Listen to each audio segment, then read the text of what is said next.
Bonjour à tous et bienvenue à cette troisième vidéo de la série microservices dans laquelle je vais vous montrer comment créer un service de configuration pour votre application microservice. Alors, si vous vous rappelez un petit peu de l'architecture finale que nous voulons obtenir, vous verrez que nous avons un service qui s'appelle Config Service et ce service-là, il va servir en fait à centraliser l'ensemble des informations de configuration de tous les services de notre application. Ceci est une pratique plutôt courante dans les services distribués, dans le sens où il y aura un seul service qui gère donc les métadonnées de tous les services qui se trouvent dans l'application pour faciliter un petit peu les modifications, les mises à jour, etc. Alors, je vous rappelle que vous pouvez trouver donc tous les détails et tout le code que je suis en train de copier donc sur ce lien http://insatunisia.github.io/tpi-service/tp4. Alors, si nous revenons ici à notre application, donc je vous rappelle que nous avons créé une petite application dans laquelle nous avons défini un service qui s'appelle Product Service et nous avons ensuite dans la deuxième vidéo dupliqué ce service. Donc grâce à ce dashboard nous avons la visibilité sur l'exécution de nos trois services. Donc actuellement les trois services sont en train de tourner.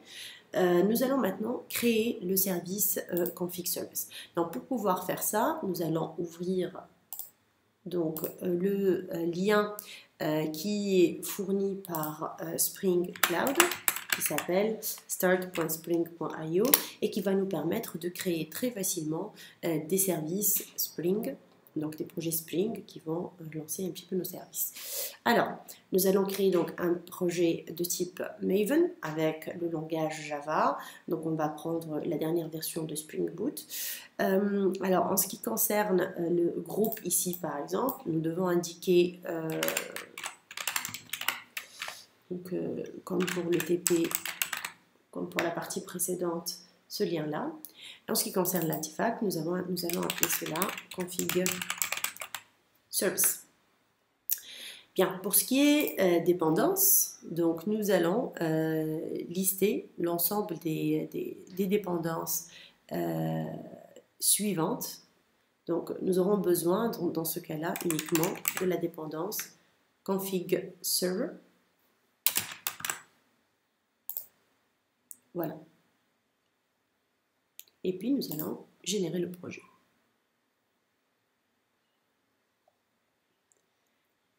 Donc le projet sera téléchargé.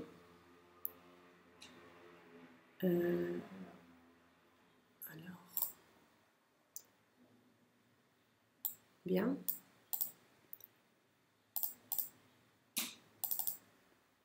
Voilà, donc nous allons ouvrir notre projet avec IntelliJ. Donc nous avons mis ça sur le desktop, il s'appelle Config Service. On va juste l'ouvrir.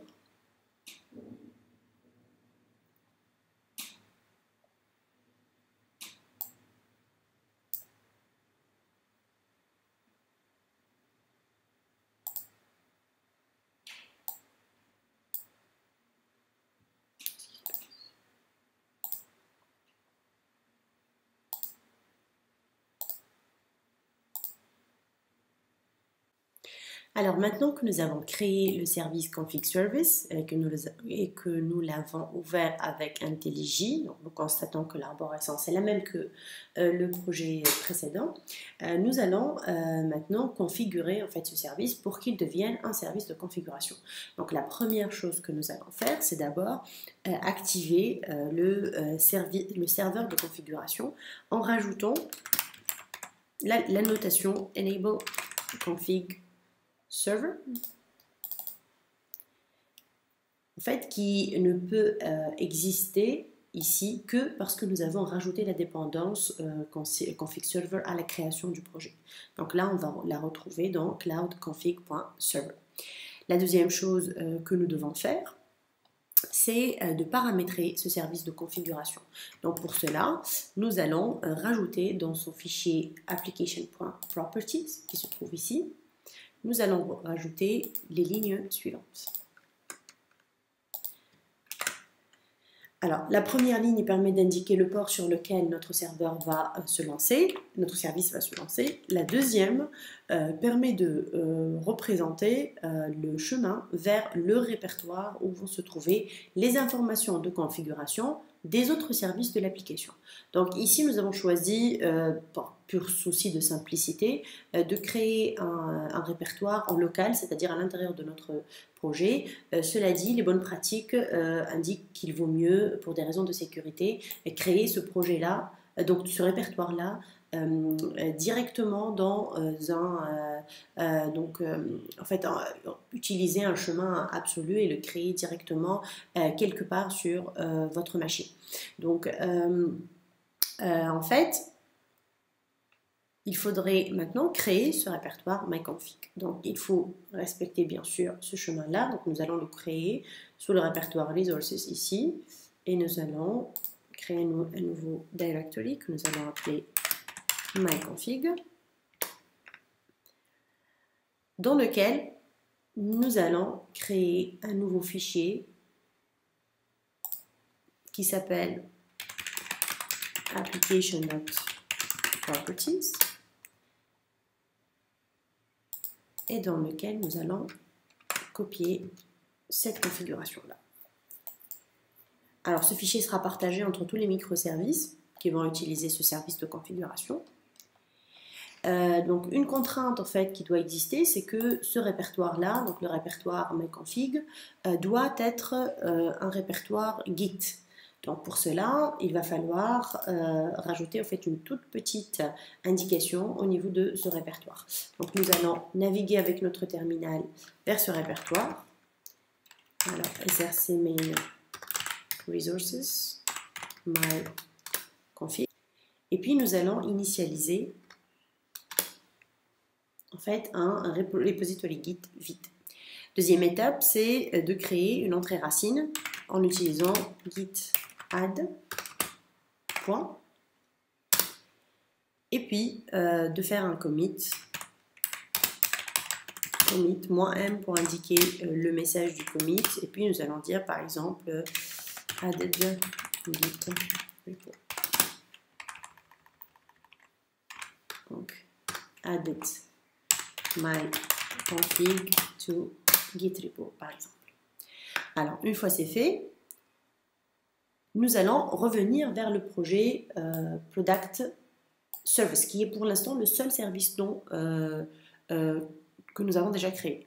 Donc nous allons aller dans le fichier application.properties de notre Product Service et puis nous allons rajouter ces petites informations. La première, c'est d'indiquer en fait le nom de l'application. Donc ici, on a choisi le nom product-service. La deuxième, c'est d'indiquer le chemin vers le service, plutôt l'URL de l'URI du service de configuration qui est dans notre cas localhost 8888. Nous allons donc redémarrer nos services. Ici, tac. Et puis, démarrer également le service de configuration. Je ne vais pas oublier ça.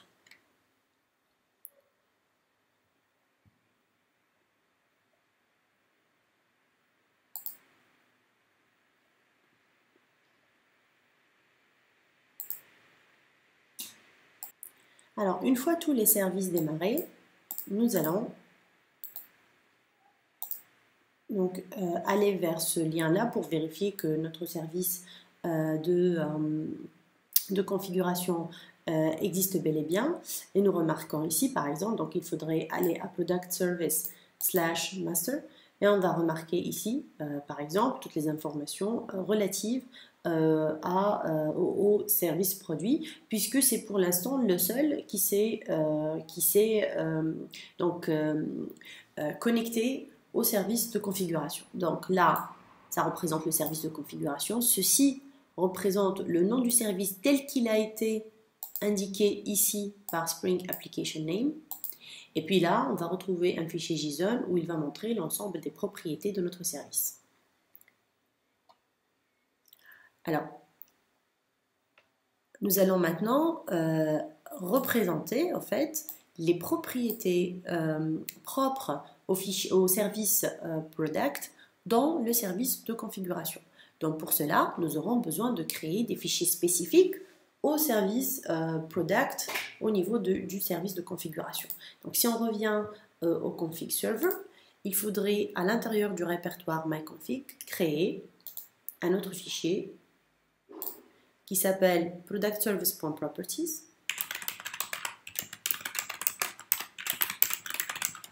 Donc là, on vérifie bien que le nom que nous avons saisi ici pour représenter le nom de ce fichier de propriété est bel et bien le nom de l'application ou du microservice que nous voulons représenter.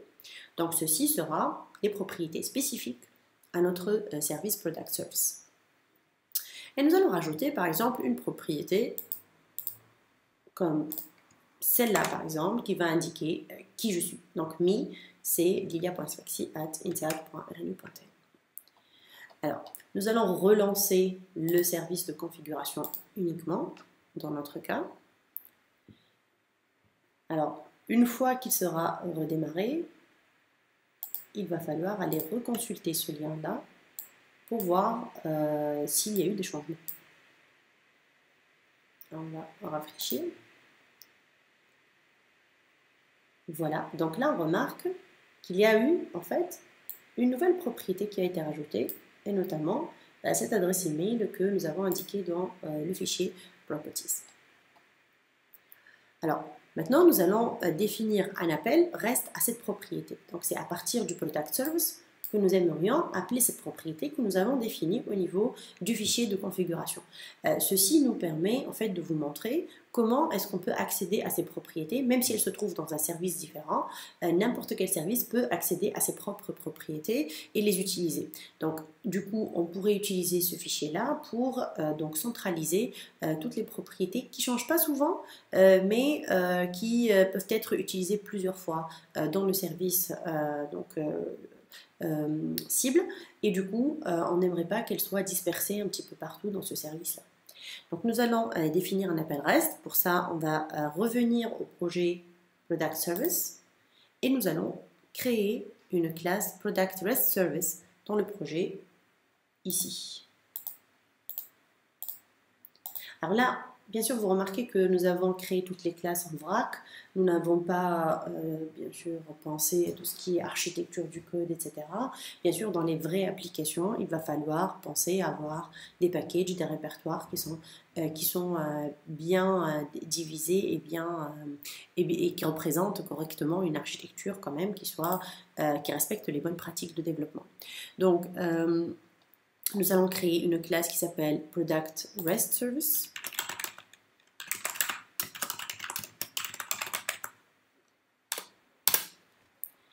Dans laquelle nous allons copier le code suivant. Donc, je vous rappelle que vous pouvez retrouver tout le code dans l'ETP. Alors, si on regarde cette classe, on va remarquer qu'il y a 3 annotations. Donc, la première, c'est la notation REST Controller qui va nous indiquer que cette classe représente en fait un appel REST vers une ressource distante. La deuxième annotation, c'est addValue qui va nous dire en fait quel est le nom de la propriété que nous aimerions donc utiliser. Donc là, on a associé cette propriété me qui se trouve dans le fichier .properties à la propriété me qui est en fait un attribut de la classe Product REST Service. La troisième annotation, ça représente le mapping de la requête REST. Donc ça nous dit que si j'utilise l'URL /message, donc bien sûr le domaine /message, nous allons exécuter cette fonction-là. Donc cette fonction qui va tout simplement faire un affichage sur la console, c'est moi qui ai répondu, juste pour savoir en fait quel est le microservice qui a exécuté cette fonction, et puis il va retourner cette valeur qui a été lue à partir du fichier de propriété. Donc nous allons redémarrer les 3 instances de service, et puis nous allons appeler dans notre navigateur ce service-là. En fait, nous avons bien indiqué ici que l'appel à ce service va se faire en utilisant le chemin /message. Et donc, ce que nous allons faire, c'est tout simplement d'utiliser donc l'instance de service que nous aimerons donc appeler /message. Alors, en exécutant cette commande, nous allons remarquer que en fait, le message s'affiche bien, c'est-à-dire la valeur de la propriété mi s'affiche bien. En fait, c'est exactement ce qu'on lui avait demandé de faire. On lui a demandé de retourner la valeur de mi en fait, au navigateur, donc à la partie qu'il a appelée. Donc, si on consulte également ici la console du service 8080, on remarque que en fait, le message c'est moi qui ai répondu s'affiche bien sur la console du service 8080. On pourrait faire la même chose pour les deux autres services 8082 par exemple. Alors on vérifie que le message s'affiche bien et quand on consulte le 8082 on va trouver le même message qui se trouve dans ce service là.